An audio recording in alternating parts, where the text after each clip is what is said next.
All right, Abby, welcome to the show. Like we mentioned before we hit record, I am so excited to have you on. We're going to talk all about education and what you are doing with your company, The Myx. I heard about you guys on YouTube, and I was immediately like, we need to talk. I need to have you on the podcast because we have a lot to talk about. To start off, I want to find out you have a big background in education. You've been doing that for forever. And like you were telling me earlier, you started it in K through 12.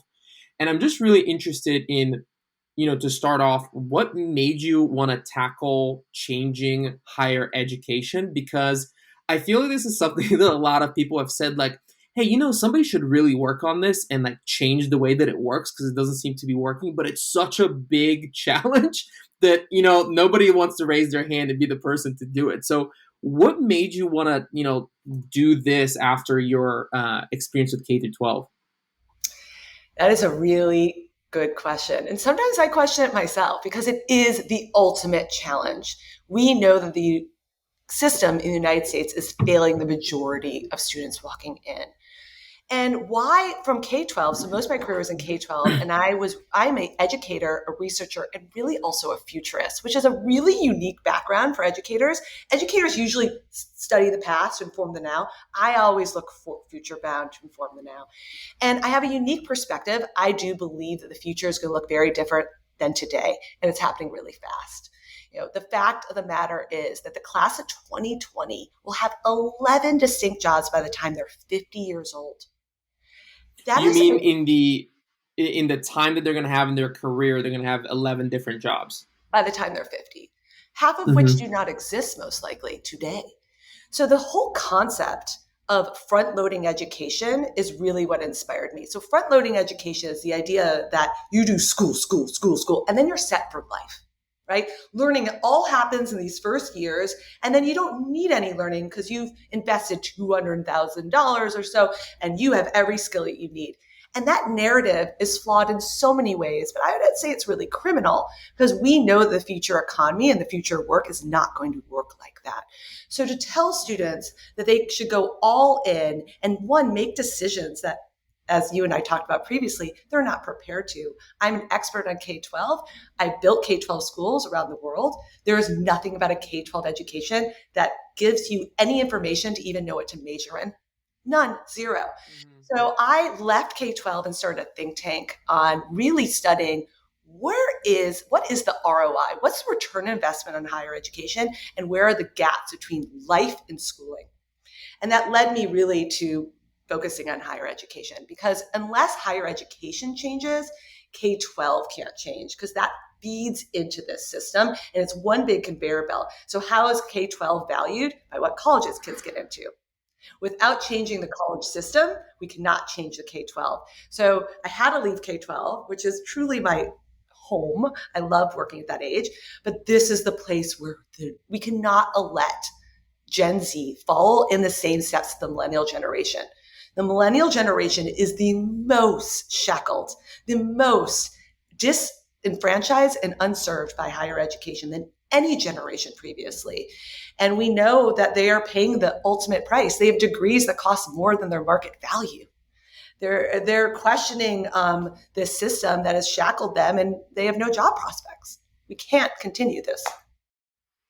Yeah, I mean I couldn't agree with you more, and I'm very happy to hear you say that people's jobs are going to be changing a lot during their career, because it's something that I tell people all the time, that the most important skill, in my opinion, that you can learn when you're between the age of 18 to 21 or whatever, is learning how to learn, because like you were saying, statistically speaking, jobs are going to be coming and they're going to be going, and you need to figure out how to relearn and actually like almost restart your career, because like you said, some of the things that you're going to be doing in your career don't exist yet, right? Like when I dropped out of college to go do whatever it was that I was doing at the time, I had no idea that I'd be doing what I'm doing now, because in many ways it didn't exist.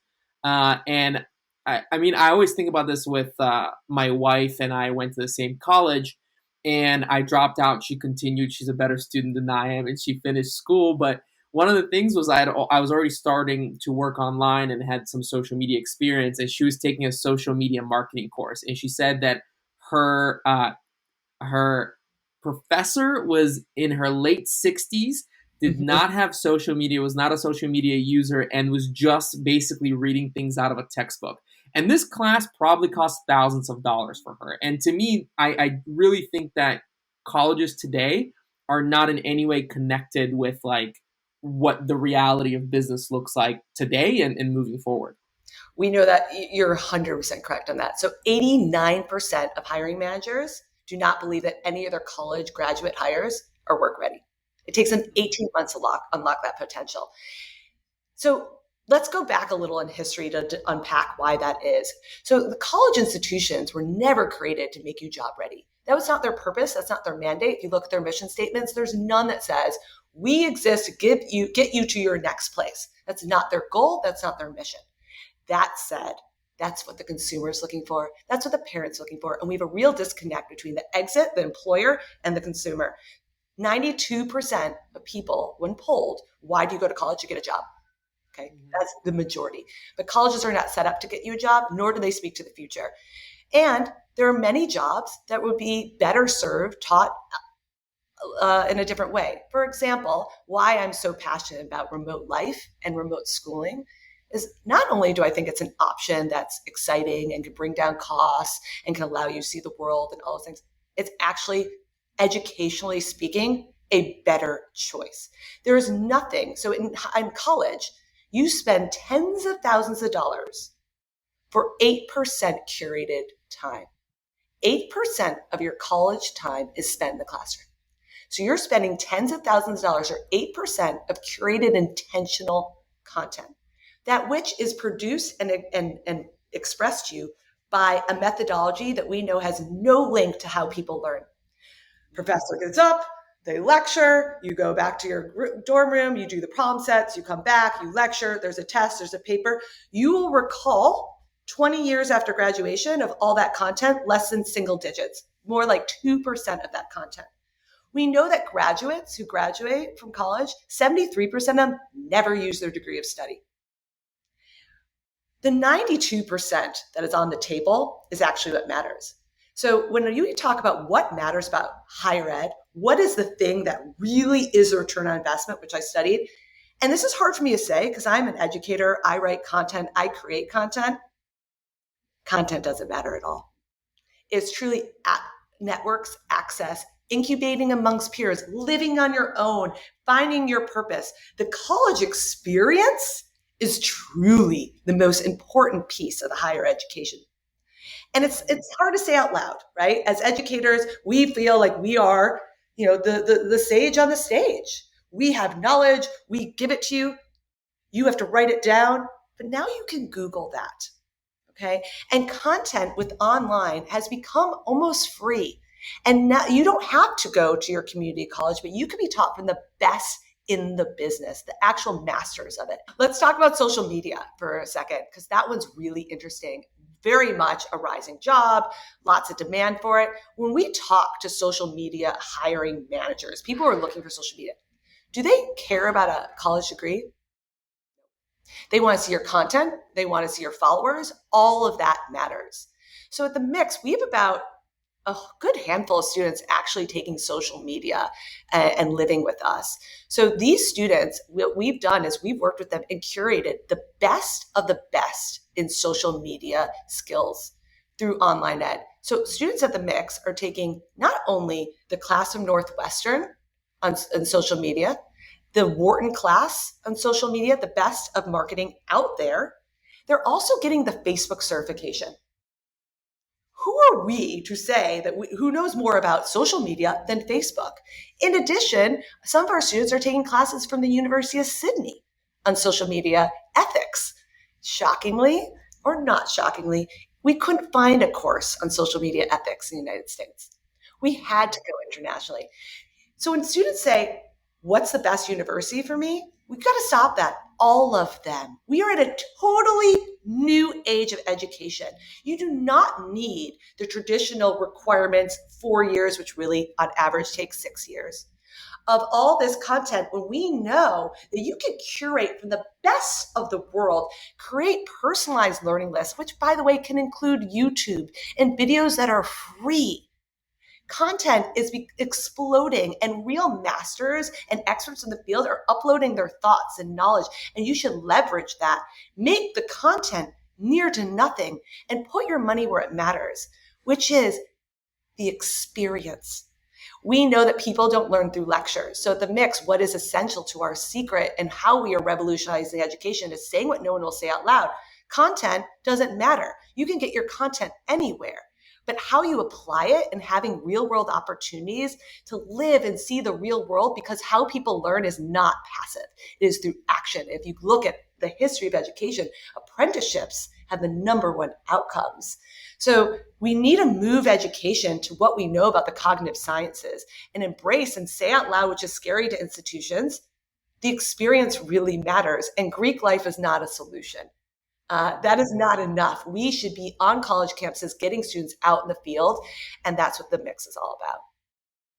Yeah, I love what you said there about the experience, because that's like, for me with my business at Parable, like that is one of our core things, is that it doesn't matter how much you know if you don't know how to deploy that knowledge, right? So we've seen this boom in courses that teach you everything from A to Z, yet we also have way more people than ever before that are like, taking in all this like education porn in a way, but like in no way do they actually like go out there and do it. And part of that is the experience. It is taking the action.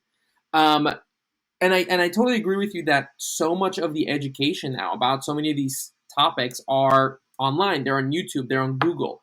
But one of the things that I think is hard is that college in a way gives students this like verified badge in a way that like job seekers look for. So how do you create that experience for your students if it's not the regular college experience? How do you take the fact that they've seen the best videos on YouTube from the best social media experts, and how do you essentially certify that they know what they're talking about so that then companies can hire them? So, key to our thesis is that the whole idea of 4 years, right? That's a magical number.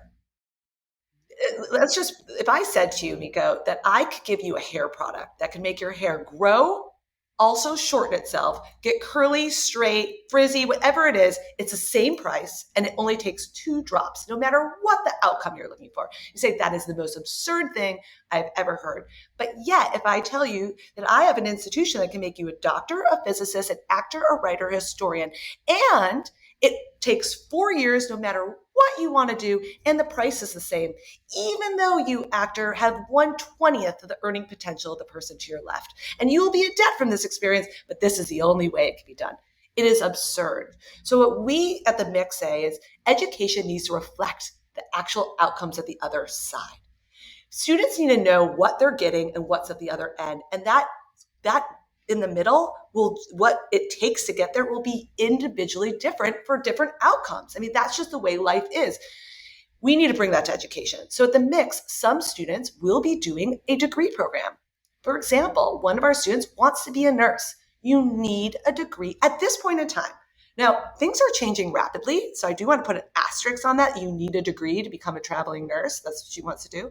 Putting an asterisk on it because there's a lot of things that you need a degree for that no longer you do, especially in the tech space, right? Google certificates, IBM has certifications, Goldman Sachs is creating certifications. We're seeing more and more employers saying, we can't find the talent. We're not getting what we need. We're going to create our own certification system. So we're seeing the 4-year degree is absolutely in question, not for all vocations. So at The Myx, students get to curate their education and get what they need. So if you are want to be a traveling nurse, you do need a 4-year degree. Now, what I say to this student is, you could get that degree at a traditional higher education institution. You can, or you can get your degree at The Myx. What we bring that the traditional education system does not is, one, the experiential side. So the student will be getting apprenticeship opportunities in the field. They will also not be incubated on a quad. Now, college campuses to actually survive are usually in the middle of nowhere, right? They're in the outskirts of cities. Usually cities rely on them for their economy. They're huge pieces of institutions. I went to Duke University. Durham is Duke, right? We are one of the biggest profit makers for that town. They do that to survive, and they're very thoughtful on actually creating walls around it. They need students spending power, okay? They are created to make sure students eat there, buy there, do everything there to financially survive. We have a very different model. We believe that students should have cities to be incubated. These are artificial places with food plans. It is not shocking to me that we're seeing such an issue with people being life ready. That college graduates aren't able to sign, for example, their first lease agreement because they don't have basic contract law, or they don't have the life skills of financial literacy. All those things are lacking in higher ed. So we believe that students being incubated in real communities where they're being saturated by different perspectives and meeting real people, not just other students, has huge value. And the question is debatable. What has more value? A CV, a piece of paper that says, I have a diploma from the University of Syracuse, not picking on Syracuse, just came to my name at first. I have a marketing degree from the University of Syracuse versus I have a marketing certification from Wharton. Okay. And here's 6 examples of real jobs I have done in different locations around the world. Which one to an employer is more interesting? Which one allows the employer to actually make an educated decision versus a piece of paper? I don't know. I am just the hiring manager. I don't know what the classes of a marketing degree at Syracuse is, or even if they're good or what they were taught or how they did. But I do know this is the student's social media campaign from an NGO in Costa Rica targeting senior citizens to come to the Butterfly Conservatory.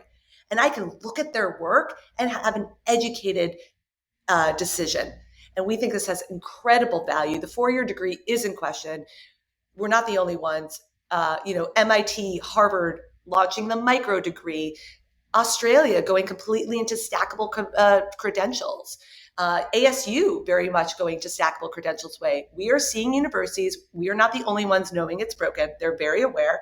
And they are also coming up with clever ways to rethink the 4-year degree because it clearly is not working for most vocations.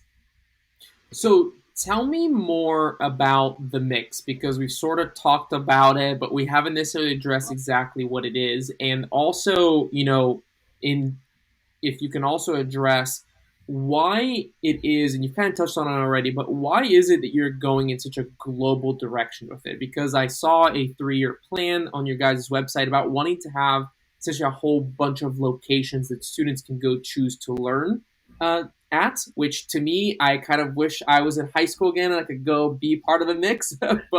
but tell me more about the Myx, and then why decide to have all these locations all over the world. Yeah. So we are a data focused and informed group of educators. And we spent the last 3.5 years studying the ROI of higher ed and finding what really matters. And as I told you, it was really shocking to learn that content majors don't matter. And actually, who your roommate's father is has more of an impact on your future than your major choice. And these were hard pills to swallow. But one of the most interesting findings that we found of academic interventions, how do we get a student from here to there? And we looked at all different models. Some schools are moving to one-on-one tutoring, offering students one-to-one tutoring, a huge heavy lift. But the number one thing that can move a needle, not just in getting a job, being successful, but actually when you look at students' definition of life purpose, feeling meaningful, are students who go abroad. It is remarkable. Gap year students and students who go abroad outperform their peers by more than 2 standard deviations. There is no academic intervention that can get close to that return. Now, that And return, do you know why? Like, does the data show as to why that's the case, or is it just we don't know? It just seems to work that way. So so there's a few. We have inferences. So one of the things that it shows is these students test higher in empathy. They're more likely to stick with their major. They're less likely to transfer. They're more likely to get a job. They feel more in tune with their studies. They have more purpose. All these things have been self-reported. But I have my own personal theory, and at Myx, we have a saying that says, you can't be found until you're lost. You have to be lost to be found. And I find this so true, and I bet all your listeners who are digital nomads really understand this, that there's something transformative about travel. What that is, I bet every one of your listeners could say something different, right? Like, what is it? But I personally believe it is that, like, being taken out of the norm, seeing life through a different perspective and in one of an exploration, because you don't know all the answers. You don't know which way the railroad track is or how you get to that restaurant. You don't know. And it puts you in a mindset of learning how to learn. That mindset we work so hard to try to get in a lecture that is not conducive to that mindset. So students at the Myx are their campus and their textbook is the cities we reside in. And it allows them to learn how to learn in a way that expedites learning and shoots them off. And they have stories worth telling. I have to say that a gap year student, a study abroad student, when they go interview, they have exciting things to share and a mindset that really brings them to another level compared to the other candidates. So a Yeah, little bit about the Myx. Oh, sorry. I've had people talk about how like they're really scared of having like gaps in their like resume and like being afraid of like people asking them like, well, what did you do in these 2 years? And like people are afraid to say travel. And I'm always like, that person is going to be so much more interested in what you did, how you did, why you did it, how did you figure out to travel for 2 years, and what did you learn? Than like, oh, I went and I took this course or whatever. Like people need to like not be afraid of that and not to look down on it because you can learn a lot, you know? And I want to double down on that, just research fact behind it. A student with the same exact resume versus a gap year student with the same exact resume, the gap year student will get the job, hands down. We know that. Second languages as well. I mean, that is a huge reason to travel, that it will 100% put you over the edge on a job interview, having another language versus your candidate. So it is a fact. And that's why I'm doubling down. Not only is being a digital student a possibility now, and I would argue allows you access to education you normally couldn't get. You too can go And to Harvard. opportunities. Yeah, you too can go to the University of Sydney. You can be taught by the expert in the field. Wow. Versus the intro to marketing class at Warren is better than the intro to marketing class at your community college. That's just fact. So you should feel empowered by the access and quality that you have. And then let's say something out loud. The experience actually matters of college. So to say that we can all just go online and everything's fine and kumbaya and we did well by this generation is not the solution. Students do, one, parents don't want their kids in their basements. I get it. I'm a parent. I do not want my child studying in my basement. And two, it's a real disservice. The incubation time of college, of leaving the home and being amongst a group of peers going through the same time and developmental process, has huge developmental benefits. Now, what colleges don't do well is the experience. That is not what their mandate is. They work on that 8% curated content. Professors are not hanging out with students after doing projects with them. They're doing their research. It is a very old school model. It is really too big to pivot. They're having a very hard time, especially because they're not physically set up for that. We know that the future is interdisciplinary. The skills of tomorrow will require you to go to 11 distinct jobs. But what are universities? There's a physics building. There's a humanities building. And they're completely separated with different staff, different rules, different requirements. There's no holistic way to bring these together. And it's going to take the universities a really long time. And that's why Myx, we're at a real advantage. We're able to leverage the online revolution. So let me tell you what it's like to be a Myx student so you can get a taste of this. So the first thing that we say to Myx, I have too much FOMO. I don't know if I want to hear this. I know. I want to go back as a student myself. Trust me. I try to get on campus as much as possible and live vicariously. But as a Myx student, the first thing that we have to tell you is, this is your journey. Okay. And the first thing we say to all students is, it's okay not to know what you want to do. We actually encourage that. And if you think you know what you want to do, statistically speaking, you're most likely wrong. Because we know that all these kids who pick majors, majority of them never go into that field of study, right? So the first thing is you get to curate your education. So you'll sit down with myself or anyone else on the education team, and we're going to just sit and talk about what interests you, what classes you liked and why. And we're going to create a personalized playlist. Think of it like iTunes. Think about your podcast playlist, like the things that you follow and pull in. And these are going to be college credit courses. You are going to get started on your college, but in a really low risk, high reward way. So that social media manager playlist that I just spoke about earlier is $400. $400. You're going to Wharton, Northwestern, University of Sydney, Facebook, Yale. I think there's one more, UC Davis, I believe. And it is $400. And you get to, guess what? Find out if you like this before investing tens of thousands of dollars if you decide to do an online degree. So students come to us, we create personalized experiences. And already our research is showing that this is going to have better benefits, because guess what's missing from much of learning? The why. When you tell students they have to take that freshman seminar, and I believe this has a lot to do with probably your experience as well, you couldn't understand the reasoning or what the purpose of these classes were for your individualized journey. And that's really important. So that is, so finishing, getting those things done will be more likely because they have skin in the game and they have interest. Now, something that needs to be said out loud is that online not only doesn't solve everything because of the fact that you're isolated and all those things, but also online is very hard to do alone. So in person has a 51%. Remember, 49% of people who go in person drop out or fail out, right? So online is in the teens of success. Online alone, it's very hard. It's isolating. And what we know about learning, it's a social experience. You have to learn by doing. So at Myx, all these online learners come together in these communities of one, and we're only 150 kids on a campus. Every person knows each other's name. Okay. We are very passionate about this and spend a lot of time on, should we go big? Should we go small? And our research shows the benefits of small outweigh in so many ways and solve so many issues. Number one being that the mental health crisis on campus, 79% of students are having a mental health break. That was pre-COVID. What it looks like this year and next year will be interesting to see how that changes. In addition, college campuses are the most segregated communities in the United States, self-segregated. Yeah. I live on NYU, and I'm literally live next to a dorm, and it's like clockwork. Walk out the group of, African American females. Walk out the group of the Asian group. Walk out the group. It is totally clicked off, and I understand that. And we've dug deep into why. They're completely put into a new setting for the first time. And what do? You go towards what feels safe, because they're 18. And what's easy to connect with others. Yeah. It's easy.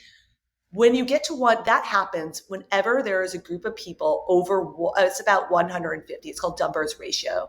And we've studied that deeply. And so these are things we're really passionate about solving, creating communities where you have support, where you feel connected and everyone knows your name. That's very essential.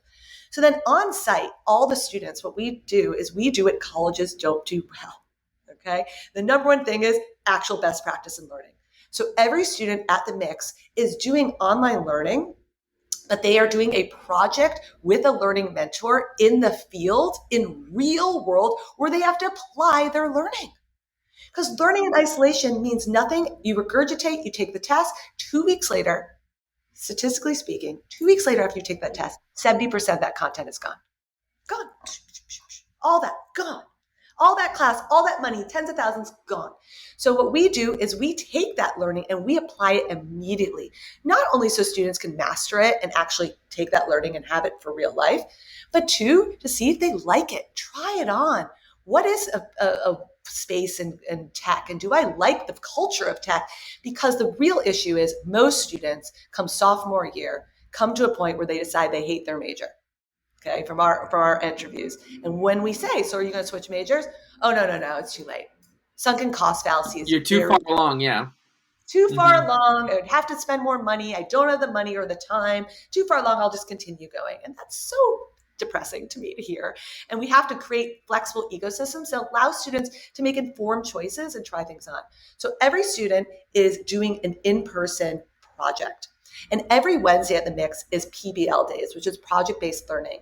And And for example, our students in Miami just yesterday were in Wynwood and learning about artistic expression. We teach the Stanford Design Thinking course on site live, and students are walking through all the ways to break down problems and those fundamental critical thinking skills. And one of those things was creative expression. And they went to Wynwood Walls in Miami, and then they got to create a graffiti art. So it is about like doing and being in and meeting these cultures. In addition, part of the Myx experience is every student has a one-to-one life coach. Purpose development is lacking in higher ed. As I said to you, there's nothing about a K-12 experience that tells you what a public policy major is and why you'd be good at it. Nothing. How to expect them to pick a major is a really unfair expectation. So students at Myx get a one-to-one advocate where they walk away with a purpose plan, where they can talk. The fact that life coaches are for 40-year-olds having midlife crisis, it's too late. This is the time people need life coaching. And what we've learned is this one-shoe-fits-all freshman college experience where you have requirements, you go from here to there, you shuffle there, doesn't work. It only works for 14% of who walk in are successfully served from our research. So we need to find ways to personalize it. So not only are they on their own personalized playlist, they have a personal life coach.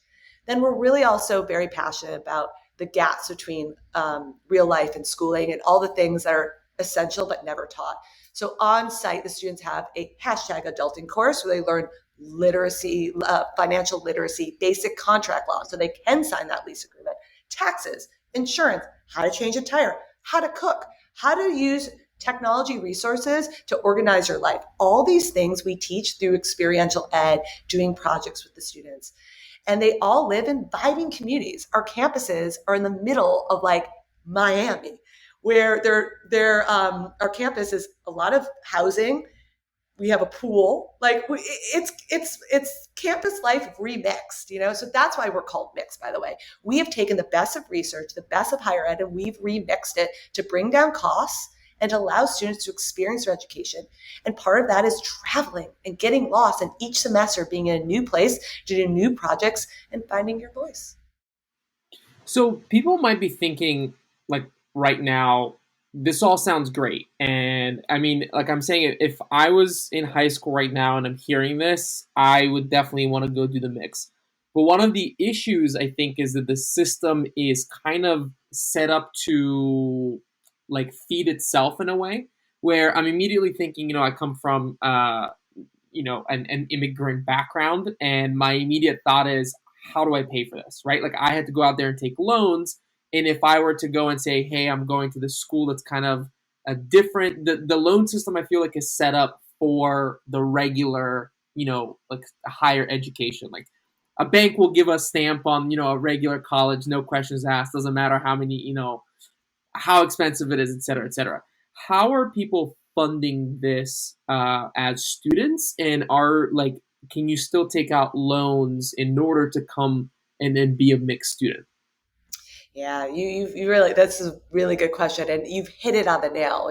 A student can take out tens of thousands of dollars alone with really a click of a button to go to their local community college that has a 14% success rate in graduation, 14% graduate.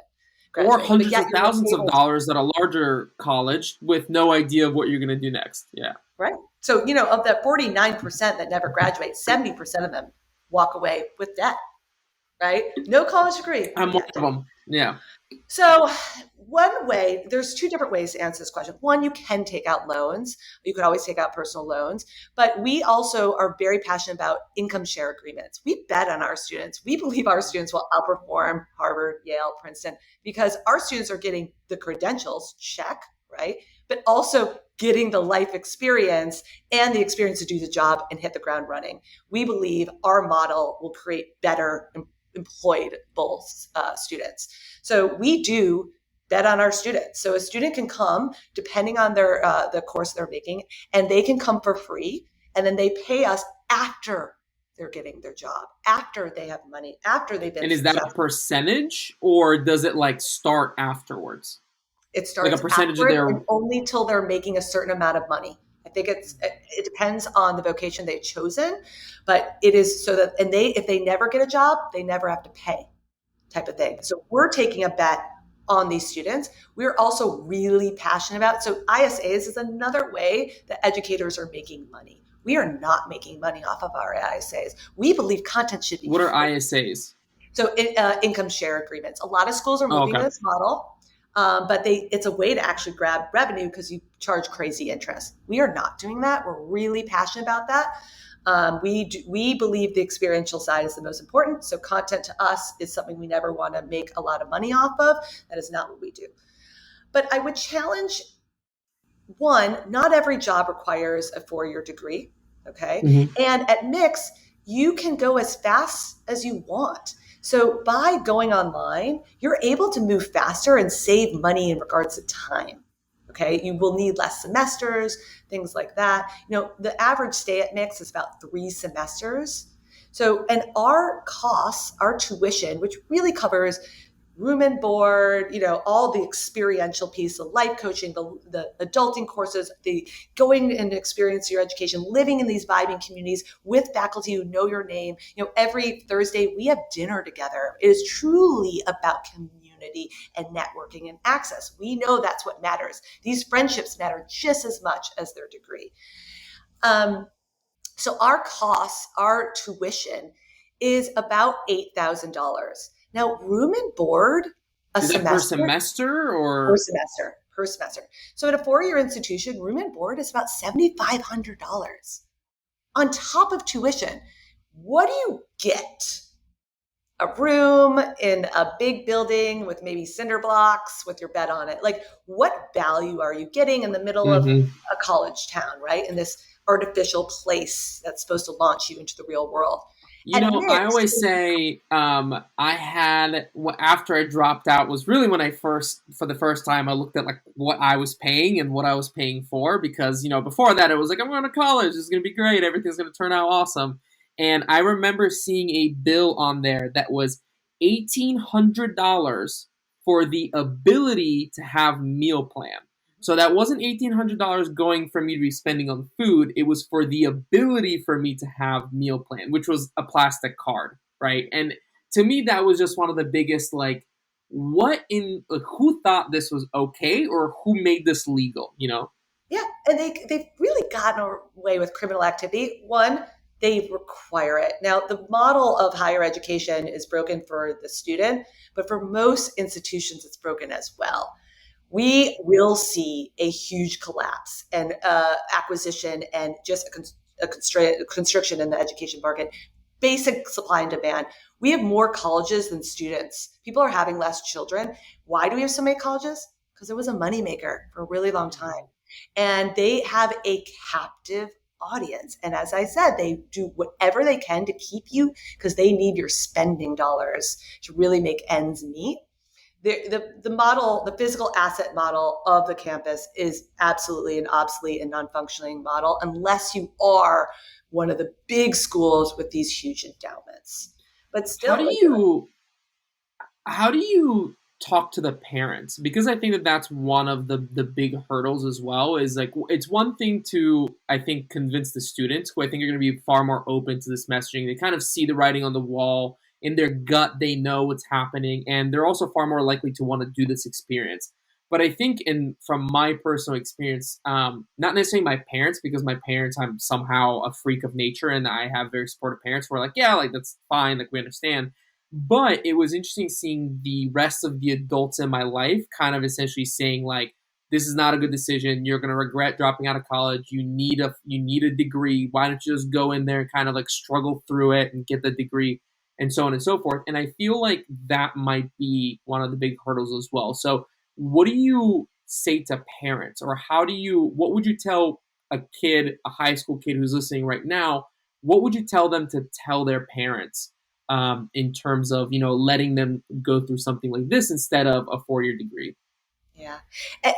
This is a challenge, right? Because when it comes to education, we all can talk about it, right? Like, I'm in a field that everyone has an opinion on because we're all a product of it. Even if it's just high school, you've experienced education and you want the same for your own kid. We tend to want the like for like. I went to Wisconsin, my kid's going to go to Wisconsin, all those things. So it is a challenge to break down these constructs and question what I say to parents. And honestly, we're seeing more and more parents. So from the recent Gallup poll, I'm going to mess up the numbers, but somewhere in the 40s, most parents value experience more than content in class. We are seeing that parents, when pushed and asked, like, what is more important for my child to get, experience is really rising up there. Parents are seeing the value of that.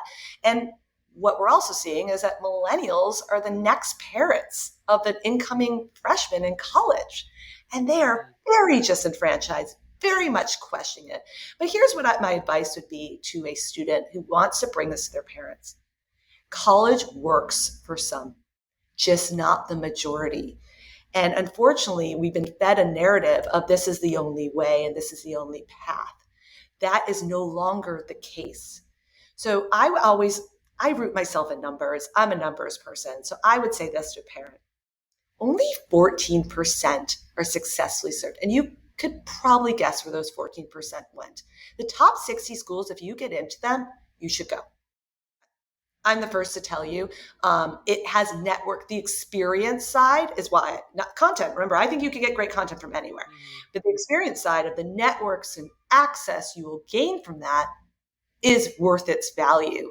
So I just want to say that there are certain schools that have that ROI very strong. Nothing to do with the professors or the time in class and the major you make, but actually being surrounded by these people and being able to leverage their names has huge value. So of the 14%, so let's talk about who isn't served. So 49% never graduate, right? Never graduate, but 70% of them will walk out with debt. But of those that do, let's talk about those, the success. 50% of them will make less than $26,000 7 years post-graduation. They'll be struggling with debt. Okay? We are at an inflection point. The degree keeps going like this. Wages have remained stagnant. We are at an inflection point. So that is something to really discuss, especially considering what you want to be. If you want to be a teacher, for example, as someone who's hired hundreds of teachers, why do we have a teacher shortage? Well, for many reasons. One of them being, why would you become a teacher when you know that your degree costs way more than its market value? Not only are you going to one of the toughest jobs that's, doesn't get the recognition it deserves. I could go on and on about this, but you've been set up for failure by your own system that you believe in. You care about education. So, these are some of the things. And then of those that do graduate, right, and aren't and have a degree, they're not even using it. So 41% go into a vocation that does not require one full stop. Right? So you've done all this year, all this time when you could have gone a different and more direct pathway that would have put you in debt. And then 73% of those aren't using their degree of study. I'm just curious, Nick, what was your major before you dropped out? Biotechnology and microbiology. There you go. And another example for you. And you rightfully so thought, oh, that would be interesting. You never got to try on things or experiment. And wouldn't it have been incredible if you could have tried on and tested all these things out at a very low cost, low risk, also exploration, travel, finding your voice, getting life coaching, all those things, to then maybe decide that, oh yeah, biotech is where I'm going and I'm going to go to the best school or I'm going to go online and continue at the Myx. We need to allow choice back into education. So I think when you go to parents saying, this is an informed decision based off of the actual research and knowledge of what I know of an institutional pathway, I think that's a very strong place to come from. Yeah, I totally agree. And I think it's interesting because the reason why I went into biotech was because I got into a program in high school that gave me some of that choice. And it was an amazing teacher. And I always give him a shout out whenever possible. Jamie Allison over at Loveland High School, just an incredible teacher. And it was a 2-year program. And the first year you learned a lot of things. And then the second year, it was like a free year where you could go use what you learned to build a project, do something. And it was entrepreneurial. My senior year was entrepreneurship 101. It was, hey, here's a problem, come up with a hypothesis on how to solve it, and then go out there and do something. And so I went into college thinking I wanted to do biotech, went into the first biotech class when I was like, I really hate this because it was missing the entrepreneurial part of it that I really, really liked. And so in some ways, even going through that, now looking back, of course, it's a lot easier to connect the dots, but Without that experience, I don't know if I would have figured things out as quickly as I did. Of course, it doesn't feel quick, but and with kind of going in this direction, I do want to wrap up with one of the really important questions for me personally, and that's that I truly believe that not only are entrepreneurial skills really, really important for people, but it's also the future of employment, the way that I see it. I mean, at least from my point of view, more and more companies don't want to hire full time. More and more people, more and more companies going to be outsourcing, looking for freelancers that are they're going to be automating more and more jobs. And so the way that I see it, and people are probably sick and tired of hearing about this on the podcast, but the regular job is being squeezed from two ends. And so I do believe that the future economy is going to be even more built on top of entrepreneurship and freelancing. So, how do you at the Myx educate with that in mind? How do you help? You mentioned that a lot of the people who are going to the Myx are people who want to be entrepreneurial later on. So, how do you educate for that? Yeah. So you very much like your teacher. What was her name? Jamie. I want to give her a shout out too. Her name, Jamie Allison. Yeah. His Jamie name. Yeah. Allison, just like Jamie, we employ exactly what she did for you. I mean, you just lit up, and that just seconds the importance of educators and being able to push students and let them build, let them do, not just talk at them, because that's not how we learn. So that is the core of what we do. That's all we do, is those fundamental skills that will allow them to bounce between those 11 distinct jobs with ease and have the resilience and the skills to do that. And I include resilience because the future is very anxiety provoking. It's not as settled as our parents had it, where they work their way up the ladder and they had that 401k, and that we're going to a very uncertain world. It'll have a new certainty that I think our students will find and thrive, and it'll probably be a better certain. But for now, it does feel really scary, and it's angst producing. And we know that we have a huge mental health crisis happening as generation. I mean, the fact of the matter is we have the first generation that has a duality that we've never seen before. They've grown up with their physical self, their physical persona, and then their online self and their online persona. I mean, there's so much to unpack here on how we set up these students for success. But I do believe the most important thing is one feeling, and it's going to sound cheesy, like they belong. Okay, so the first thing is at college, you're a number, you're one of 6,000, you're shuffled through, no one knows your name. At the Myx, you're part of a community of all learners who share something in common. They know the world's bigger than their backyard and want to see it. They share also the thing in common. They don't believe that the classroom is real world learning happens. They believe by doing and seeing places is what happens. So already we've created a community that is entrepreneurial just by its sake of being. We all exist to be lifelong learners. We're coming in and grabbing education that inspires us. It is a very different feel to it. And then on site, we teach everything from bias, collaboration, really important, working on teams distantly.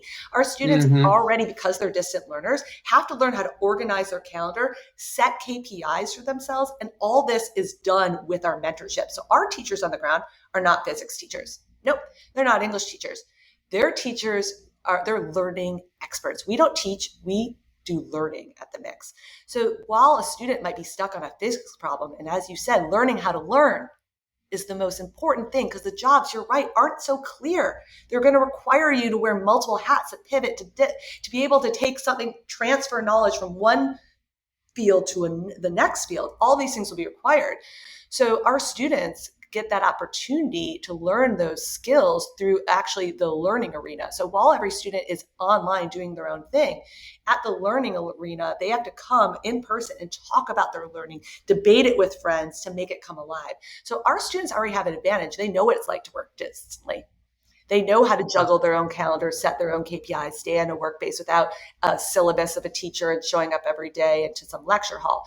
They have to learn those skills early. And I think that they will be more set for this future that you think of, that you're referring to, than a traditional student. I love that. Yeah, I mean, besides the fact that I've learned a lot more about the Myx, I now have a massive case of FOMO. So thank you for that. I really wish that I had gone to school with you guys. But Abby, thank you so much for coming on the podcast. This has been a ton of fun, and I'm very happy that you guys are doing this because I really do feel like this is an area that needs improvement. Let people know if they're interested in going to the mix, or they know someone who might be interested in this. Where can they go learn more? Where can they go apply? And then also, I know that before we hit record, you mentioned that for listeners of this show, you have a special surprise, a special little gift. So, what is that, and where can people go learn more about it? Yeah. So you can learn more at our website, www.the myx with a Y, myx.com. The why, because you are at the center of it. You personalize your journey. Education does not happen to you. You're not along this conveyor belt ride. You curate it and you drive it. And that's really essential to us. So we're myx with a Y.com. Yes, I'm really excited to be on this podcast. And because we're speaking to our people. People is all that matters, right? In our think tank, we learned that the ROI of higher ed has less to do with class and more to do with access and networks. So we take very seriously the students that we admit into the mix, because they are going to be the future change makers. And we have to create a community that supports learning and independent thinkers. So someone who is a digital nomad is 100% our type of student. This is already someone who understands that the world is worth seeing. And through the world, we call one of our values is windows into mirrors. We ask students to look out the window and to reflect what that means about them. Right. So when our students are in Little Havana and playing dominoes with the Cuban population and having these dialogues with real people from this city, they walk away after and talk about, what did I learn about myself through learning about this incredible culture? So we are happy to offer $500 off of tuition to any of your listeners. All they have to do is mention the podcast in their admissions interview. And just so you know, our admissions interview, we're not going to ask you about your SAT scores. We don't care. We don't. We're data scientists. We know your SAT scores have zero actual correlation to lifetime success. So we're going to really ask you about you and your commitment to learning and growing. So just come in. My advice to all your listeners, be yourself. Be yourself and mention this podcast, because we know that you are someone who truly is looking for more. Awesome. Well, thank you so much. I seriously, thank you so much for offering that to people. And if anybody's interested, all of these links are going to be in the show notes. So head on over there and you can just find the links there. Abby, thank you so much for coming on the podcast. This has been so much fun, and I look forward to following the mix as you guys move forward. All right. Thanks, Mika. Pleasure.